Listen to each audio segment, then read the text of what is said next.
ಹರಿದ್ವಾರದಲ್ಲಿ ಅಚ್ಚರಿ ಘಟನೆ. ಮನೆಯ ನೀರಿನ ಟ್ಯಾಂಕ್ ಒಳಗೆ ಬರೋಬ್ಬರಿ 27 ಮರಿ ಹಾವುಗಳು. ರಕ್ಷಣಾ ಕಾರ್ಯಾಚರಣೆ ವಿಡಿಯೋ ವೈರಲ್. ಹರಿದ್ವಾರದ ಸರೈ ಗ್ರಾಮದಲ್ಲಿ ಮನೆಯೊಂದರ ನೀರಿನ ಟ್ಯಾಂಕ್ನಲ್ಲಿ 27 ಮರಿ ಹಾವುಗಳು ಪತ್ತೆಯಾಗಿರುವುದು ಸ್ಥಳೀಯರಲ್ಲಿ ಭಾರೀ ಆತಂಕ ಮೂಡಿಸಿದೆ. ವಿಷಯ ತಿಳಿದ ತಕ್ಷಣ ಸ್ಥಳಕ್ಕೆ ಧಾವಿಸಿದ ಅರಣ್ಯ ಇಲಾಖೆಯ ಹಾವು ರಕ್ಷಕರಾದ ತಾಲಿಬ್ ಮತ್ತು ಬೋಲಾ ಯಾವುದೇ ಹಾನಿಯಾಗದಂತೆ ಅಷ್ಟು ಹಾವುಗಳನ್ನು ಸುರಕ್ಷಿತವಾಗಿ ಹೊರತೆಗೆದಿದ್ದಾರೆ.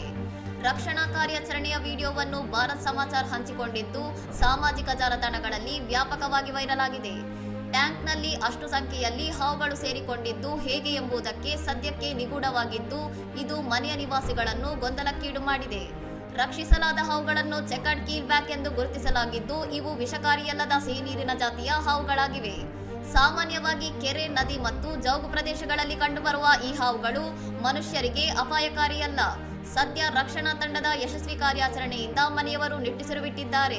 ಇನ್ನಷ್ಟು ಸುದ್ದಿಗಳಿಗಾಗಿ ನೋಡ್ತಾ ಇರಿ ಸೌರಂ ಟಿವಿ.